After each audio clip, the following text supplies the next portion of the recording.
storm. I remember you are with me.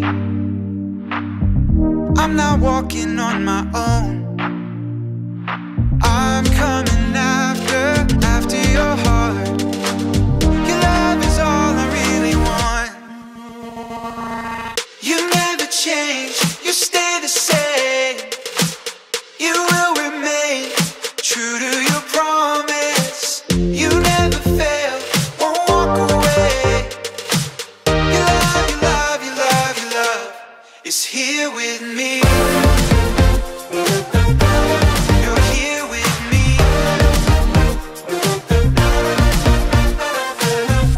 Why would I fear the future? And why would I feel alone? I know you have gone before me.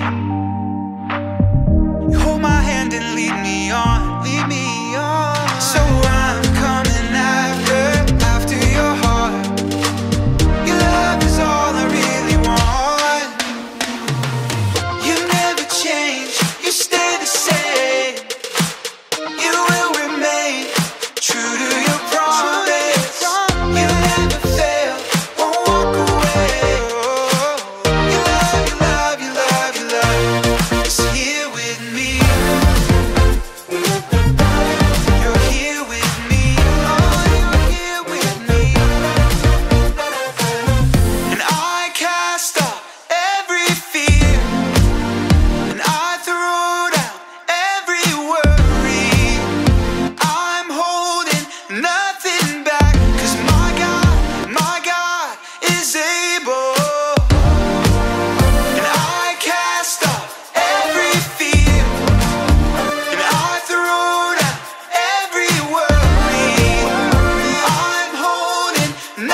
It's not looking good, everybody. It's not looking good. Sorry. I'm Erica, and I'm distraught. I just left the bike repair shop. I had to ride my scooter to get here. My bike, my favorite bike, my newly renovated classic, the beautiful bike is broken. There's a chance it could be repaired, but there's also a chance my bicycle has seen her last ride. It's not looking good, guys. I apologize. I'm not very good today at showing contentment. Contentment is learning to be okay with what you have. But how can I be okay with my bike I may not have anymore? The memories. Oh, I did the wrong hand. I'll sure miss that old girl. You know, I don't think I'll ever be happy again. Unless they're able to repair my bike. Or unless I can save up enough money to buy a new bike. But until then, I guess I'm gonna have to be sad.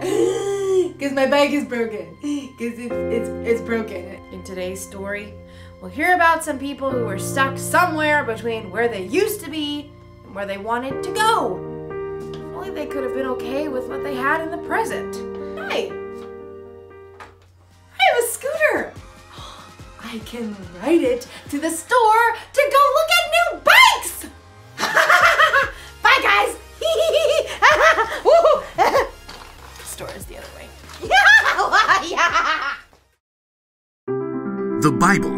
It's 66 books of history, stories, letters, and poetry that fit together to form God's one big story.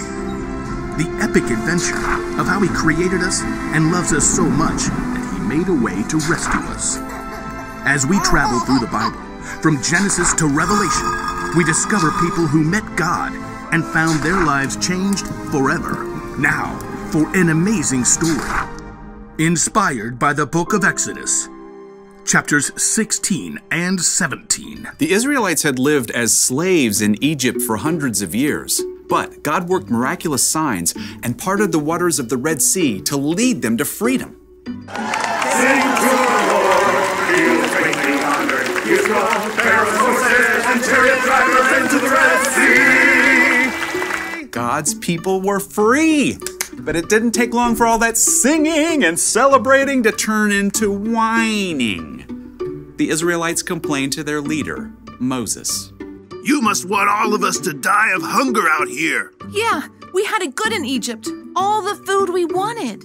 You do remember you were slaves, right? But we had so much meat we could barbecue every day. The people continued to grumble, so Moses took their complaints to the Lord. The people don't trust you to give them food. I will rain down bread from heaven for you. The people must go out each day. Have them gather enough bread for that day. Moses and Aaron called the people of Israel together to share God's words. Come to the Lord. He has heard you speak against him. As Aaron spoke, the glory of the Lord appeared as a cloud in the desert. Once again, God spoke to Moses. Tell the people, when the sun goes down, you will eat meat. In the morning you will be filled with bread. Then you will know that I am the Lord your God. Moses and Aaron told the people everything that God had said. In the evening, you will know that the Lord brought you out of Egypt. And in the morning, you will see the glory of the Lord. He will give you meat to eat in the evening. He'll give you all the bread you want in the morning. Ha! Seeing is believing. Then you should probably look over there. Whoa. A large flock of quail, more birds than anyone had ever seen, settled upon the camp like a twittering, fluttering ocean. Quail barbecue for dinner! That evening, everybody in the camp ate their fill. And in the morning, heavy dew settled on the ground. And as it dried, it left something behind. What's this? Looks like snow. Like what? The stuff that falls on mountaintops. Flaky, white, tastes like honey. This is manna. It's the bread the Lord has given you to eat. Gather only as much as you need for the day. What about tomorrow? Don't keep any of it until morning. God will give us what we need then. The Israelites gathered up the manna, sharing until each family had enough. Manna cakes, manna pudding, manna tostadas. Manna and quail pizza. Some people disobeyed God and tried to keep leftovers until the next day. Ew. But any manna kept overnight, filled with maggots. As long as the Israelites stayed in the desert, the Lord provided fresh manna for them to eat every single morning. Time to move camp. The Israelites soon moved to their next camp in Rephidim, and although manna was plentiful, fresh water was not. Seriously? I am so parched. Even though God had worked miracle upon miracle and provided food from nowhere, the Israelites still panicked. They turned on Moses once again. Give us water to drink right now. Why are you arguing with me? Don't you trust the Lord? Why did you lead us out of Egypt? At least we had water there. Now we're all going to die of thirst. The Israelites were so angry, they actually picked up stones to throw at Moses. Frustrated, Moses cried out to the Lord. Well, what am I going to do with these people? They're ready to kill me. Go out in front of the people. Take the walking stick you used when you struck the Nile River. I will stand there in front of you by the rock at Mount Horeb. Hit the rock, then water will come out of it. Thank you, Lord. Moses called the leaders and the people of Israel together. Come up with me to the rock at Mount Horeb. The huge rock overshadowed Moses as he walked beneath it, walking stick held high. Now see what God will do. Moses struck the rock. Immediately, God caused cold, clear water to gush from the rock, forming a rushing stream below. Not bad. Yeah, I guess it beats Egypt. For now. Over and over, God showed that He would care for His people, but still the Israelites were tempted to long for what they had before, in spite of their newfound freedom.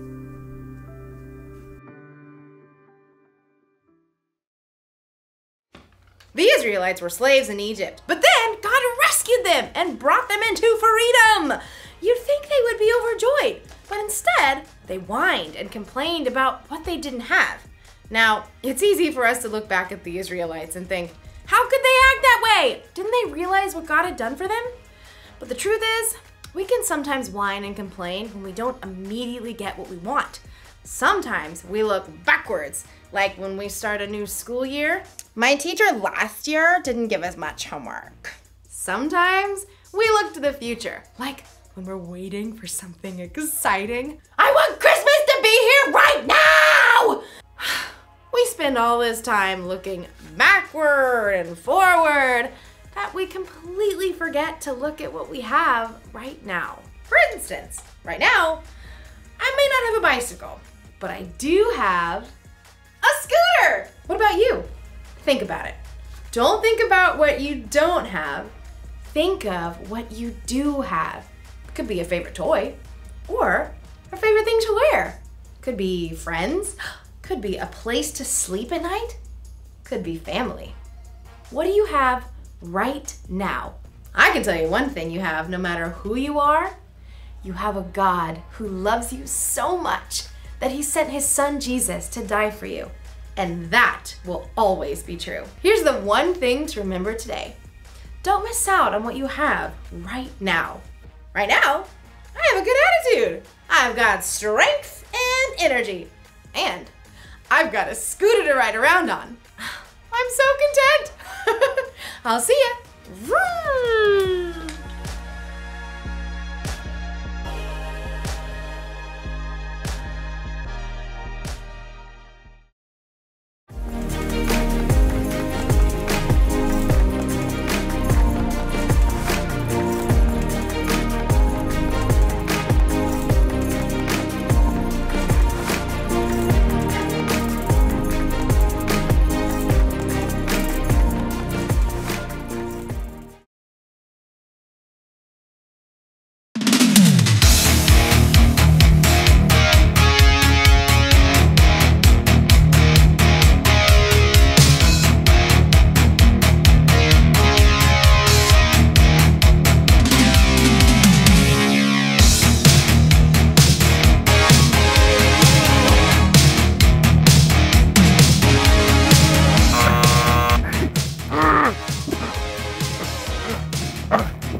Trading paint! No, you... No! No!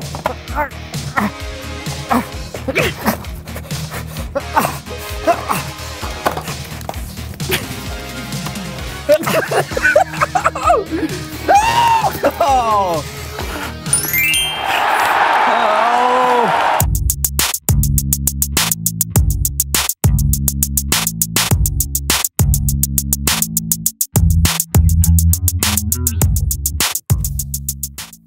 Hey, I'm John. I'm Brandon. And welcome to the So-and-So Show. Yep. Welcome. Yeah, to the show.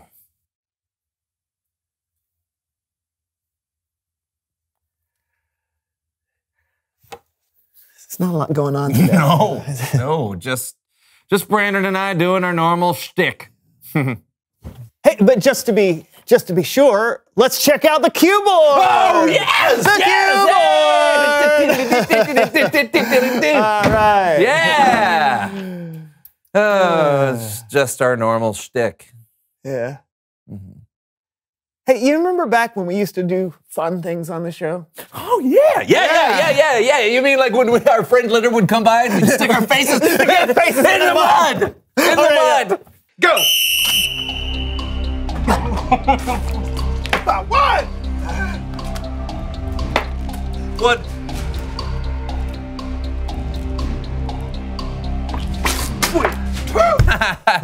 That was fun. Yeah. No, but I meant even further back, like when everything was new and different. Oh, like you mean back when we first met? Yeah. Oh, yeah. Man, things sure were better. They were. Back then. Ooh, dream sequence. Oh. I'm John. I'm Brandon. And welcome to the So-and-So Show. John, we should do something different and new today. Well, how can we? For all of my best ideas to work, we have to be old enough to drive a car. Or we have to be taller. Or we have to have more life experience, you know. Yeah, I wish we were older. The show would be way better that way. Yeah. You know something?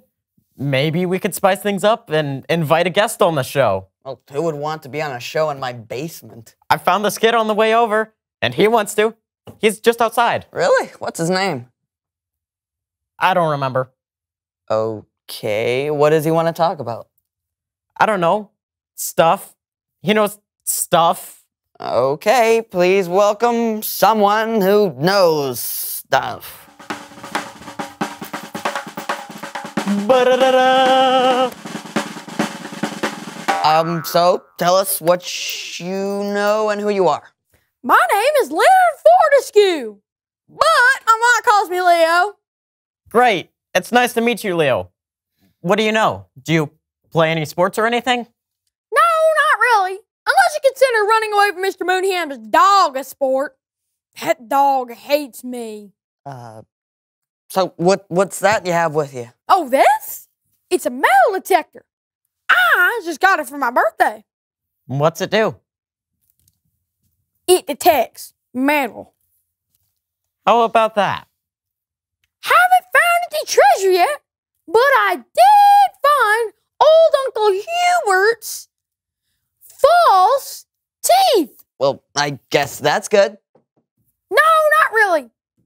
If you consider that he was still wearing them. Okay. Thanks for coming on the show today, Leo. No problemo. Ask me back anytime. Come on, metal detector. You ought to have a better name than that. Camilla. Yeah. Come on, Camilla.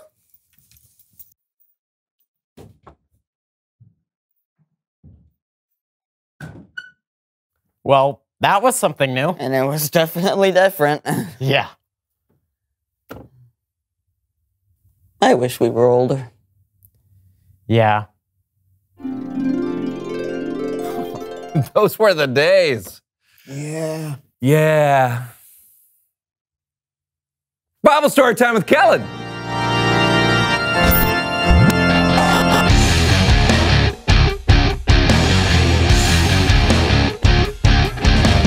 Hey guys, what's going on? Hey, Kellen. Hey, Kellen. Not much. Wow, Why are you guys so down in the dumps?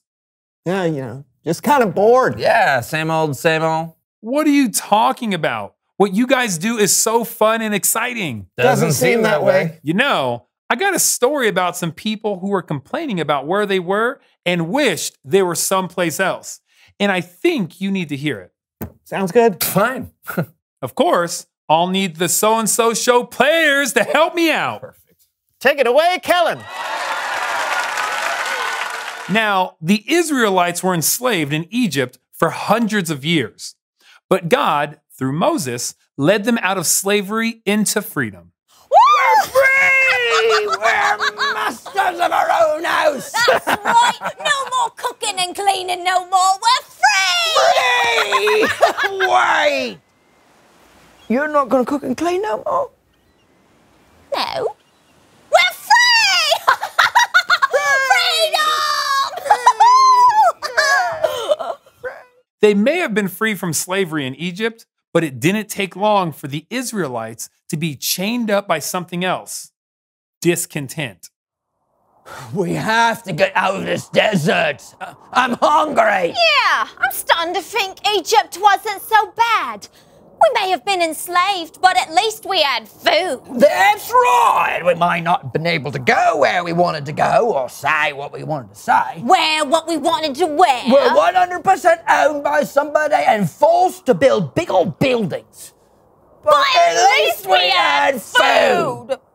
The people complained to the man who had led them to freedom, Moses. And Moses took their complaints to God. God, I'm sure you know this, but everybody's hungry. They're afraid they're going to starve here in the desert. Tell them I will rain down bread from heaven, but only gather as much as you need. Really? You're going to make it rain bread? That's pretty cool. I will send them bread in the mornings, but when the sun goes down, I will send meat. What? You're going to send bread and meat? That's crazy. Then you will know that I am the Lord your God. Yeah. Oh, you got that right. So Moses told the people everything God said. So at night he's going to send meat, and in the mornings he'll send bread. I believe that when I see it. Yeah, like meat. It's just gonna fall out of the sky.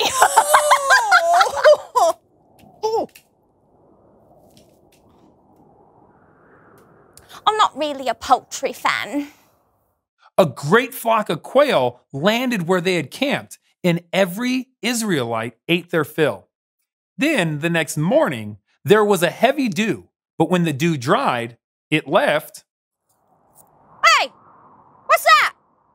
What's what? That on the ground there. What is that? No idea. That's called manna. It's the bread I told you God would send. What? Really? It can't send any multi-grain down, can he? To be clear, the bread, called manna, did not look like full loaves of sliced bread. But still, God sent them fresh manna every single morning. And yet, though God continued to provide for them, the Israelites still complained to Moses, this time about not having enough water to drink. I hate to bother you again, but these people are going to kill me if they don't get some water. Take the people to Mount Horeb and hit the giant rock there with your staff. Water will come out of it. What? You're going to make water come out of a rock? I can't wait to see this. So Moses took all the people and gathered them at Mount Horeb by the huge rock. What? You're gonna make water come out of that rock? Yeah, I'd like to see that. Me too.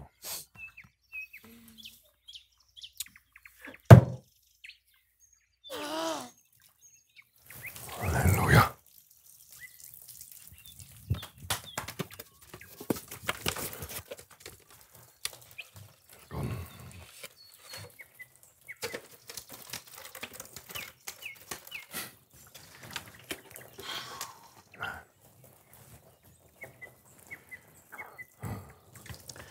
can't make another flavour, can you? Yeah, this one has too much of a water flavour.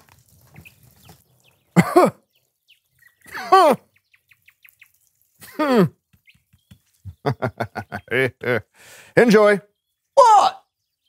It's a little chalky. You don't have any of that glacier stuff, do ya?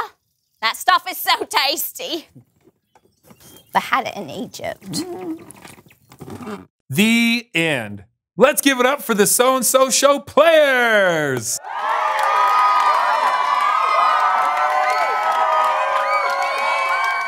God continued to show his people he would look after them and provide for them, even though they continued to doubt him and long for the past. That's crazy. That they would look back to how things were in the past instead of enjoying how awesome things are right now. Haven't we been doing that? Touché. It's true. Sometimes it's hard to be content with what's happening in the present. We're either looking backwards to the way things used to be, or we're looking forward to the way we wish things would be. When we do that, we miss out on what God is doing for us in the here and now. Oh. And I think the here and now is pretty great, actually. Thank you, Kellen. You betcha. Yeah, see you around, Kellen. You know, you and I do get to do some awesome things. Yes, we do. Yeah, but sometimes we focus on what's not going right instead of everything that is. Well, then let's focus on the good stuff right now. Yeah! And you can join us. Okay, reveal the question. What is good in your life right now? I would say my friendships are going pretty well right now. Oh, thanks, buddy. Yeah, I was going to say the same thing. Oh, no kidding. Also, I'm pretty healthy. That's good. I know God loves me no matter what. That's good. Oh, and my banjo lessons are going well. Oh, yeah. I heard you the other day. It actually sounds like a banjo now. Oh, thank you. Yeah. What about you? What's good in your life right now? Yeah. You know, I'm glad we're older, John. Yeah, me too. We can drive. Yeah, and we're taller. And I can leave my dirty socks on the floor anytime I want. Yeah. Right now is good. Agreed. Hey, thanks for watching the So-and-So Show, everybody. We'll keep getting older. Bye. Come on, Camilla, let's find us some priceless treasure. I do believe this is the first bowling ball ever made. It was actually made out of a giant jawbreaker. Yep, it would have been a terrible piece of candy. A key? I bet this is the key to the old Reese house. Opens up all the long-lost peanut butter cups. Hey, it's a silver dollar. You know, I think those two brothers who live over on Almond Street collect these.